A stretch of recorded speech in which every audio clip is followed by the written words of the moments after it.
El objetivo, pues, de la materia, de la hidrología, es poder determinar una avenida máxima y una avenida de diseño.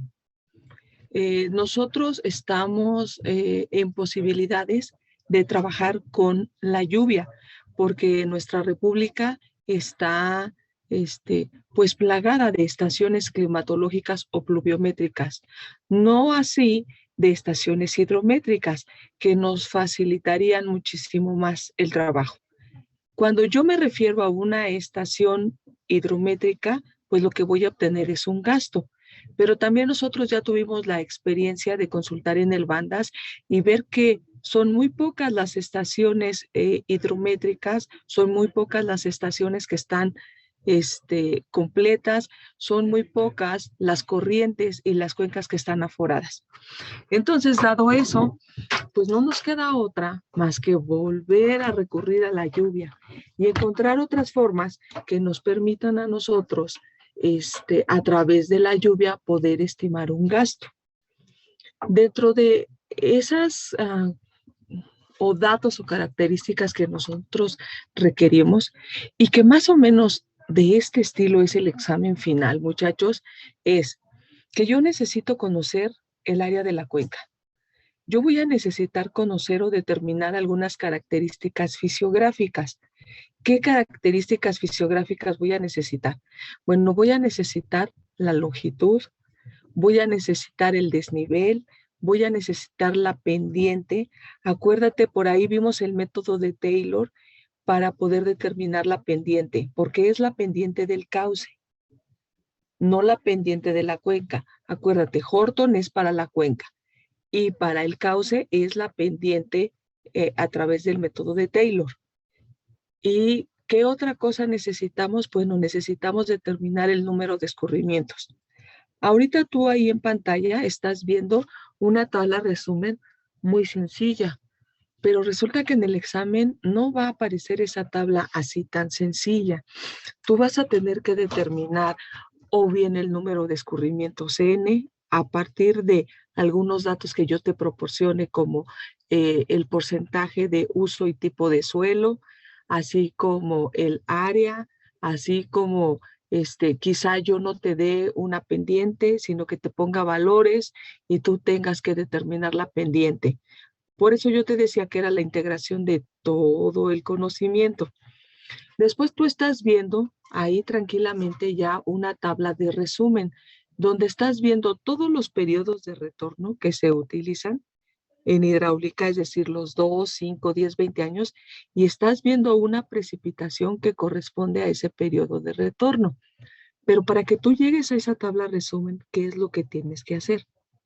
Tienes que aplicar las 5 funciones de distribución de probabilidad. Tienes que aplicar las pruebas de bondad y ajuste y tienes que determinar cuál es la función que se adapta a tu espacio muestral. Y una vez que ya definiste cuál es Gumbel 2 poblaciones o Pearson, vas a calcular la lluvia asociada a esos periodos de retorno. Y así es como vas a obtener esa tablita resumen. Fíjate qué sencillo, te lo acabo de platicar y fíjate toda la chamba que tú tendrías que hacer. Por eso los exámenes tipo título, los exámenes tercer parcial, los exámenes extra, pues van muy enfocados a esto. ¿Por qué? Porque en este problema tú tienes que desarrollar desde la primera unidad, desde las características fisiográficas, es decir, determinar el área, saber cuál es la longitud del cauce, poder evaluar el desnivel y poder evaluar la pendiente. Después le tienes que entrar al siguiente parcial. En el siguiente parcial tienes que determinar el número de escurrimientos N. Y para que tú determines el número de escurrimientos N, acuérdate, ¿qué tienes que hacer? Tienes que hacer, por un lado, el coeficiente de escurrimiento, calcular el índice de infiltración media, para que puedas obtener E. Y después te tienes que ir al número de escurrimientos N. Después, ¿qué tienes que hacer? Pues tienes que evaluar la lluvia de los 5 días anteriores, hasta que puedes definir si vas a hacer corrección o no. Y todavía no has resuelto el problema. Apenas estás consiguiendo los datos para poder hacer el problema. Y después vas a tener los registros de una estación, pero no está asociada a un periodo de retorno. Entonces, ese espacio muestral le vas a tener que aplicar las pruebas. Ahora, ¿cuántas estaciones tienes? 4, 5. Entonces, lo tendrías que hacer en el sentido estricto en todas las estaciones o en la que tuviese el mayor número de datos si así fuese la indicación. Aplicarle las 5 funciones, descubrir cuál es la buena a través de las pruebas de bondad y ajuste. Y una vez que ya lo determinaste, entonces ahora sí, con esa función vas a asociarlo a los diferentes periodos de retorno. Por eso es que aquí tú ves que para un periodo de retorno son 113, para un periodo de retorno de 5 son 159 y así sucesivamente. Obviamente, a partir de que van incrementando los periodos de retorno, pues van incrementando las lluvias. ¿Sí me explico? ¿Sí te queda claro cómo se van a obtener los datos? Todo eso tú ya lo sabes. Todo eso ya lo vimos. No hemos entrado a ninguna parte nueva. Estos son los modelos lluvia, escurrimiento. Ok, yo ya tengo la base, ya tengo los datos. Ahora, ¿qué voy a hacer? Bueno, viene un concepto bien interesante que se llama tiempo de concentración, muchachos. Ese tiempo de concentración es el tiempo que tarda en recorrer una gota de agua, la primer gota de agua que cae a través de la precipitación, desde la parte más alta de la cuenca hasta que sale al mar o hasta que sale de la cuenca. O sea, es toda la trayectoria que va a recorrer del principio al fin de nuestra corriente principal. Entonces, yo tengo que evaluar ese tiempo de concentración y existen 3 métodos, muchachos. Existe el método de Rowe, existe el método de Gibbs y existe el método del SUX. Si yo no evalúo ese tiempo de concentración, no tengo posibilidades de iniciar, de arrancar. Es lo primero que tengo que hacer. ¿Por qué? Porque esos tiempos de concentración, si ustedes pueden observar, está en función de qué? Meramente de las características fisiológicas. Vamos a analizar la ecuación del método de Rowe. Dice que el tiempo de concentración es igual a 0.87 que multiplica a la longitud del cauce principal. L es la longitud elevada al cubo dividida entre D. D es el desnivel. Y todo esto lo voy a elevar a la 0.385. El resultado que yo voy a obtener ahí es en horas. ¿Sale? Después tenemos el método de Kirby. El método de Kirby, si te das cuenta, vuelve a utilizar la longitud y vuelve a utilizar la pendiente. Es decir, a partir de las características fisiográficas estoy determinando el tiempo de concentración. Y finalmente, el método del SUX también utiliza las características fisiográficas de la cuenca para poder determinar ese recorrido de la gota. Si yo sustituyo los valores ahí en la longitud y el desnivel, voy a obtener las 13.30 horas. Y aquí aparece otro concepto muy interesante. Primero, ¿cuál de todos esos tiempos de concentración voy a tomar y por qué? ¿Cuál es el tiempo? Yo por un método, fíjense qué variados están. Por un método estoy obteniendo 13.76. Por otro método estoy obteniendo 27.48 horas. Y por otro método estoy obteniendo 13.30. ¿Cuál es el bueno y por qué? Vamos a sentirnos un tanto agua. A ver, tú estás en la parte alta y caes. Y empiezas a bajar y empiezas a bajar. ¿Qué le hace más daño a tu cuenca? que el agua irrumpa de forma abrupta o que el agua se quede estancada. ¿Qué le hace más daño a tu cuenca y a cualquier obra de infraestructura hidráulica? ¿Tú qué piensas, Maxine? Lo que pienses. Dijo que O sea, se quede estancada y se irrumpa, ¿no? Siéntete tú un poquito agua, a ver, ¿qué te hace más daño? Que vengas así, bajando, y bajes así, rodando muy rápido, o que vengas bajando y ahí vayas más lento, pero ahí te vayas atorando y quedando en algunos lugares. ¿Qué le hace más daño? Que vaya bajando muy rápido. Abruptamente, es decir, que tu tiempo de concentración sea menor. Te hace más daño que si tu tiempo de concentración es muy largo. Porque si tu tiempo de concentración es muy largo, ¿qué es lo que va a pasar? Ahí deteniendo de a poquito, se va a ir estancando. Pero si tú llegas y con la fuerza y los empujes que tiene el agua y golpeas de pronto una pared, ¿qué vas a hacer? La vas a romper, sí. O sea, si tú llegas y te vas estancando, la pared te sirve como un medio de contención. Y eso sí, va a empezar a subir el nivel, pero seguro no la vas a voltear. No se va a fracturar. Pero ¿qué pasa si tú con todo el empuje llegas y le das? Es muy probable que le hagas un boquete. La fuerza del agua es inmensa. Entonces, hace más daño el agua en movimiento que el agua estancada. Y entonces, por eso, el tiempo de concentración debe de elegirse el menor. Ahorita está bien si van tomando las notas. El miércoles que nos veamos vamos a desarrollar con los números. Ahorita quiero que vayan entendiendo, pues, de qué se trata. ¿Sale? Efectivamente, porque además aparece un nuevo autor, un nuevo concepto que es el coeficiente de Queasly. Les voy a pedir que para el miércoles se consigan la grafiquita del método de Queasly. Es decir, el método de Queasly nos va a poder o nos va a ayudar a determinar E. Y ese E que es, si te das cuenta, y yo veo una grafiquita y dice tiempo de concentración en horas y por el eje de las Y tengo E. E es ese coeficiente de Queasly.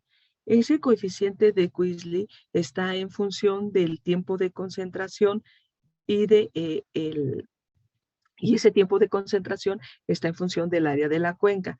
Entonces, nosotros necesitamos poder determinar ese valor de E que está en función del tiempo de concentración. ¿Para qué, muchachos? Para poderle entrar a los modelos lluvia-escurrimiento. ¿Por qué?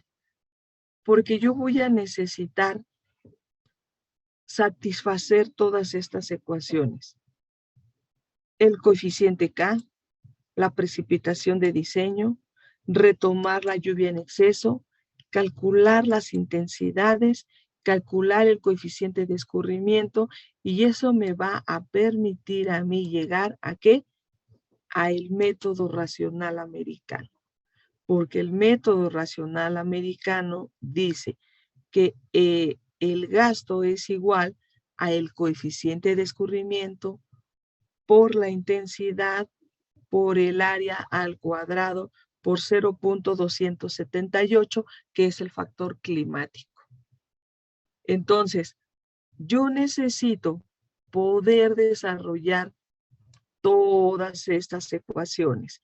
Y todas estas ecuaciones que se suscitan en un proceso de 24 horas, esa lluvia, necesito saber qué tanto daño va a hacer.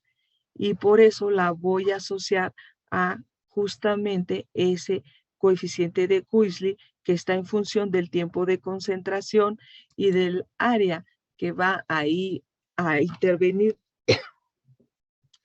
Y entonces yo voy a poder, a partir de eso, aplicar el método racional americano.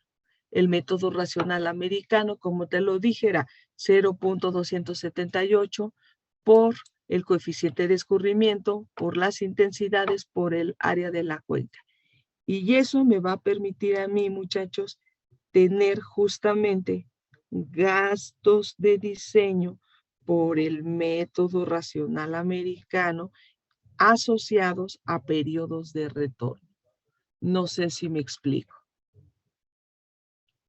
Después voy a poder utilizar el método del hidrograma triangular, donde a partir de la lluvia, si tú puedes observar aquí la imagen, a partir de la lluvia, yo estoy en condiciones, aquí está, estoy con un hietograma y con ese hietograma más el tiempo de retraso voy a estar en posibilidad de generar un hidrograma de lluvia unitario y voy a poder determinar el gasto pico, es decir, el máximo que se presentaría y en qué tiempo, porque esta va a ser el tiempo base.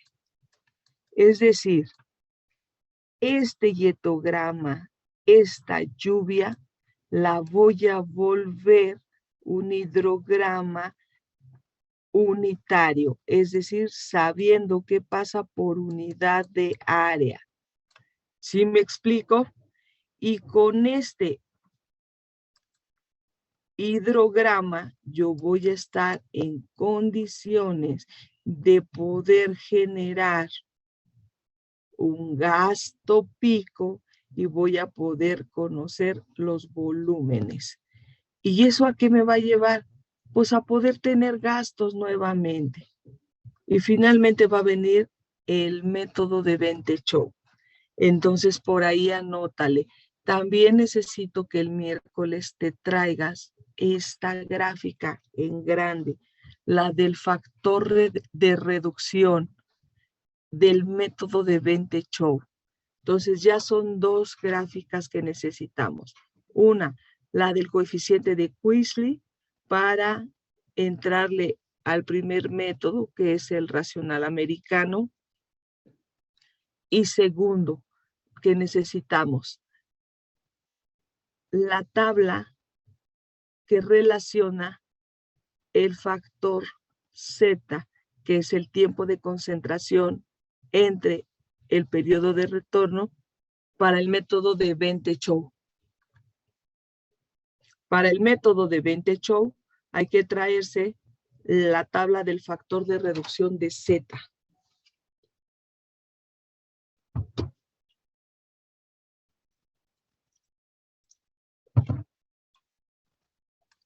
Porque ¿cuál es la idea? Igual, en Bentechow voy a tener gastos. Entonces, si te das cuenta, las funciones de distribución me sirven. ¿Para qué? Para que yo pueda asociar las lluvias a periodos de retorno. Es una segunda aplicación. La primera es usarla directamente a estaciones hidrométricas con gastos y obtener los gastos directamente. Pero si no tengo una cuenca con una corriente que está forada a través de esa estación, yo puedo transformar las lluvias a intensidades. Y esas intensidades me van a permitir a mí poderlas transformar ¿a qué? A gastos. Porque ese es todo mi objetivo. Y poder generar los hidrogramas. Los hidrogramas de la tormenta. Yo necesito saber en cuánto tiempo y en qué año voy a tener una lluvia extraordinaria que pudiese poner en peligro mi estructura, porque el diseño de mi estructura yo lo voy a hacer a partir de ¿qué? Del lado de la seguridad, es decir, que contenga el agua más un bordo libre, siempre, ya sea que construya un bordo de protección, ya sea que sea una represa, ya sea que sea una planta de bombeo, ya sea que sea una presa de almacenamiento, ya sea una obra de toma, cualquiera, ya sea que tengo que fijar rasantes para una carretera, todo eso lo voy a lograr como a través de esto. Entonces yo voy a conocer el tiempo que está pasando y en qué momento se va a presentar el máximo. Como aquí, ¿no? Quiere decir que en este tiempo es cuando yo estoy en problemas. Ahí lo tienes que marcar. Y bueno, saber qué volumen de agua se te va a juntar. Y todos vamos a entender cómo funciona un hidrograma de una tormenta, porque yo lo voy a necesitar para cualquier cosa, inclusive para un tránsito de avenida. Entonces, a grandes rasgos, esto es lo que nos corresponde ver en las próximas clases. Racional americano, hidrograma unitario triangular y 20 show. Para que después de eso pasemos al tránsito de avenida, en río y en vaso. Y con eso, muchachos, estamos nosotros terminando prácticamente el semestre.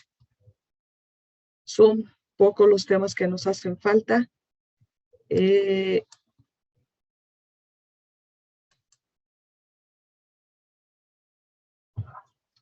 Entonces, necesito que en estas últimas clases traten de estar en la medida de lo posible. ¿Por qué?